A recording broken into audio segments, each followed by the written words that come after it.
When Wolfgang Van Halen stepped into the studio with Maynard James Keenan, he expected intensity, but what he found was something far deeper, a mysterious energy, a silent pressure, and a surprising honesty that only Maynard brings.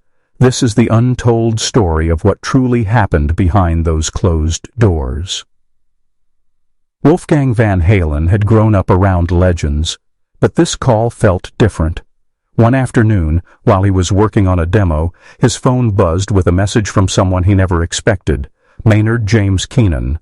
Wolfgang froze. Why him? Why now? The message was short. Heard your work. Want to try something? Wolfgang stared at the screen, unsure if it was real. Maynard wasn't the type to send random invites. He was selective, deliberate, and known for choosing musicians with purpose. Something inside Wolfgang told him this wasn't just a casual collaboration. It was a test. When he replied yes, everything changed almost instantly. Maynard's team sent him details, the studio location, and one simple rule. Come ready. What did ready mean? Wolfgang didn't know, but the stories he'd heard about working with Maynard echoed in his mind. The precision, the discipline, the strange mix of chaos and structure. His father, Eddie Van Halen, had always taught him, if something scares you, it means you need to do it. Wolfgang felt that fear now. As the day approached, he kept replaying the message in his head, not because of what was said, but because of what wasn't. Maynard rarely explained himself.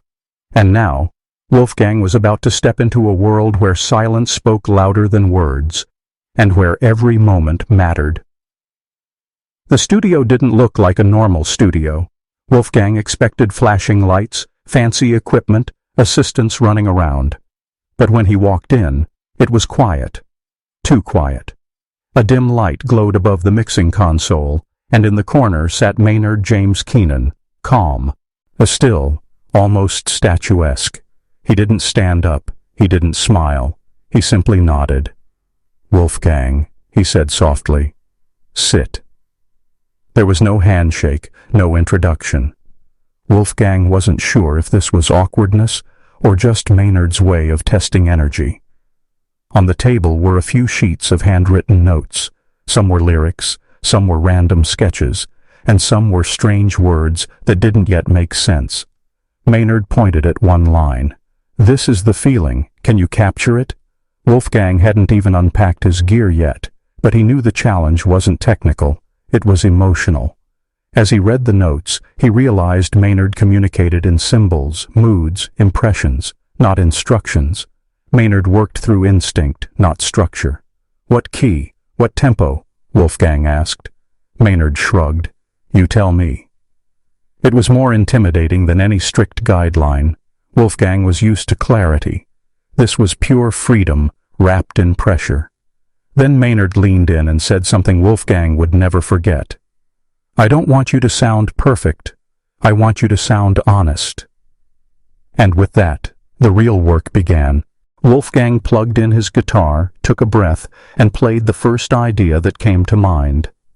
Maynard closed his eyes immediately, listening with deep focus. It was impossible to tell whether he loved it or hated it. His face was unreadable.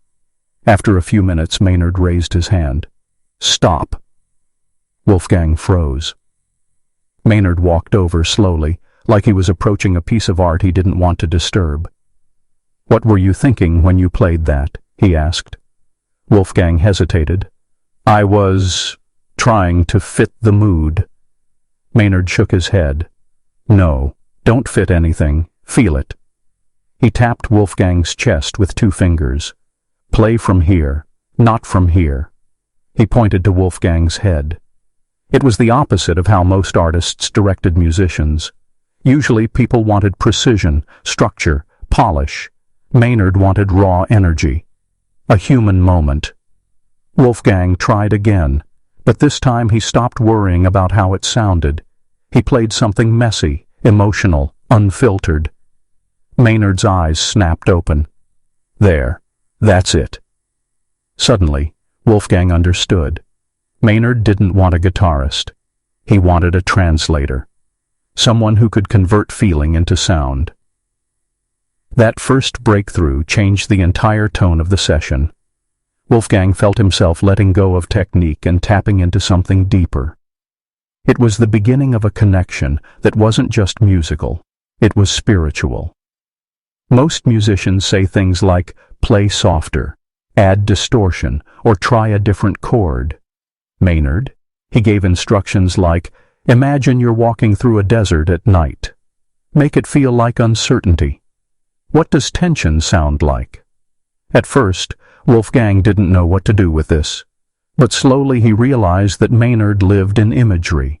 His direction wasn't technical. It was emotional, psychological, almost cinematic. Sometimes Maynard wouldn't speak for 10 minutes straight. He would just sit still, listening to the air, the silence, the energy of the room. Then he would say one sentence that changed everything. Don't be afraid of empty space. Wolfgang learned more in those moments than in years of touring.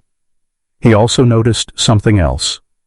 Maynard never raised his voice, never got angry, never rushed. His calmness was intense. It made Wolfgang hyper-aware of every note he played. It wasn't easy. Some moments were frustrating, but in those moments, Maynard would quietly whisper, "Trust yourself." It felt less like a music lesson and more like a life lesson.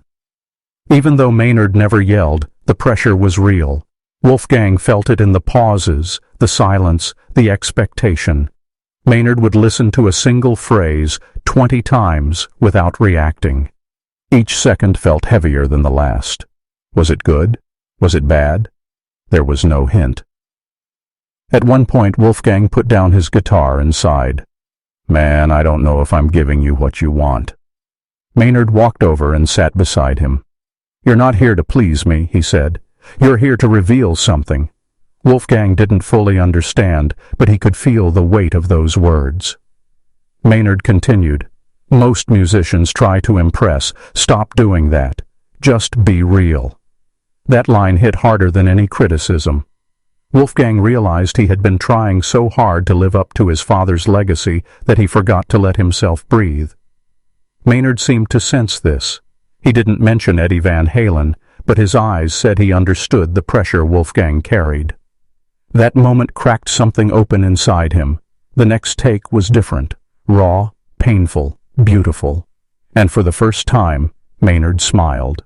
The breakthrough came late at night. The studio lights were dim, everyone exhausted.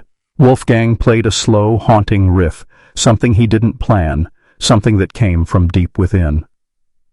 Maynard didn't move. He didn't blink. He just listened.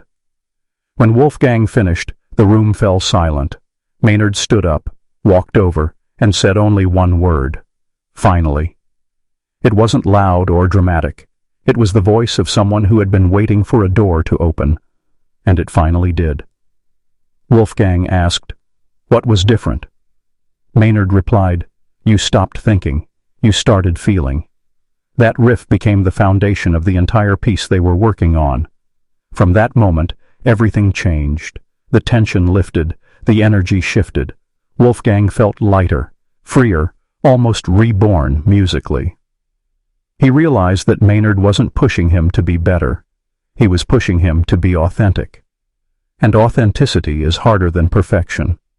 Maynard's philosophy wasn't written in books. You learned it by experiencing it.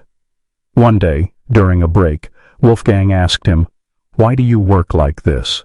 Maynard smirked, "Because the world has enough fake noise. I only care about truth." Truth. That word stayed with Wolfgang. Maynard explained that emotion matters more than technique. Vulnerability matters more than accuracy. And a cracked note filled with soul is more powerful than a clean note with nothing behind it. He also said something Wolfgang never forgot. A musician's job isn't to sound good. It's to feel something and make others feel it too. For someone raised around rock legends, it was a new perspective. Wolfgang discovered that Maynard's quietness wasn't coldness. It was focus. His strange metaphors weren't confusing. They were brilliance. And behind his mysterious exterior was a man who cared deeply about art. People think Maynard is always serious, but Wolfgang learned something surprising.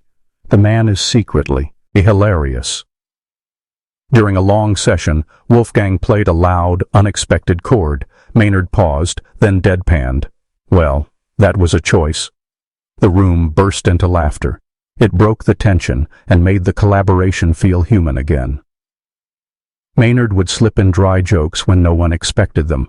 At one point he said, "If this take sucks, blame the humidity." Another time, when Wolfgang apologized for making a mistake, Maynard replied, "Don't apologize. The song doesn't know you messed up." Those moments made Wolfgang feel comfortable enough to experiment freely. It also showed him a side of Maynard most people never see. A warm, witty, strange, unpredictable personality hidden behind the serious exterior. On the last day, Wolfgang felt different. Confident, grounded, connected. Maynard listened to the final takes with eyes closed, hands folded. When the music faded, he nodded slowly. "You found your voice," Maynard said. For Wolfgang, it felt like the highest compliment he could receive. Not because it came from a legend, but because it came from someone who demanded honesty above everything else. They shook hands for the first time since the collaboration began. A simple handshake, but meaningful. Maynard added, "Your father would have been proud." Those words hit Wolfgang harder than the entire session. He didn't expect Maynard to mention Eddie, but it showed that he understood the journey. When Wolfgang walked out of the studio, he felt like a different artist, stronger, freer, clearer. When Wolfgang looks back on the experience, he doesn't talk about the music first. He talks about the lessons. He learned that vulnerability is strength, silence is powerful, and authenticity matters more than perfection. Maynard didn't just teach him how to create, he taught him how to feel again. Wolfgang says the collaboration changed him forever, because Maynard gave him a space to be imperfect, emotional, and honest. And in a world full of noise, that honesty is rare. When asked what playing with Maynard was really like, Wolfgang simply says, "It was intense, strange, inspiring, and exactly what I needed." Because sometimes the right person walks into your life at the right moment and shows you the version of yourself you were always meant to become.